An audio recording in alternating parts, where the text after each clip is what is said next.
Il politico e lo scrittore. Non potrebbero essere più diversi il governatore del Veneto Galan e il premio Nobel turco per la letteratura Orhan Pamuk. Uno considera il turismo a Venezia una risorsa inestimabile, l'altro odia le navi da crociera. Uno discuterebbe per ore di intese e alleanze, l'altro forse preferirebbe parlare di libri e dietro gli occhiali nasconde uno sguardo un po' malinconico. Ma è proprio per questo, per la malinconica poesia dei suoi scritti, che oggi, in occasione del passaggio a Venezia per il Festival Incontri di Civiltà, la Regione Veneto gli conferisce un riconoscimento, una targa, la firma nel libro degli ospiti illustri e 2 regali. Pamuk, intellettuale perseguitato nel proprio paese fino al 2006 per le idee progressiste, ringrazia. Venezia, dice, è una sorella ed è restando aperti verso il mondo che diventiamo migliori. I giornalisti gli stanno attorno, ma alla domanda d'obbligo sul possibile ingresso della Turchia nell'Unione Europea gioca d'anticipo.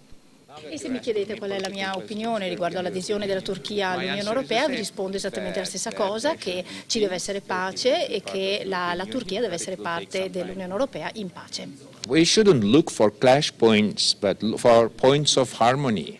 Mi chiedono sempre di parlare dei contrasti tra la Turchia e l'Unione Europea, ma io più che parlare dei contrasti preferisco parlare dei punti di armonia e di pace tra la Turchia e l'Unione Europea. I'm not one of them. I look for the points of harmony.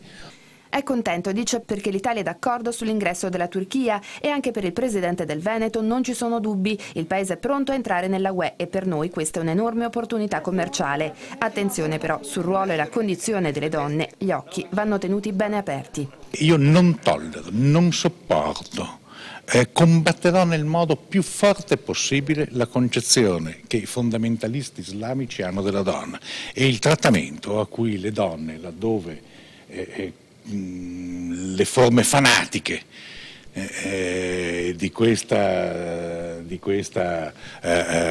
religione prendono il sopravvento. Intanto per Orhan Pamuk è tempo di fare una passeggiata e di godersi finalmente quella che considera una delle città più belle del mondo.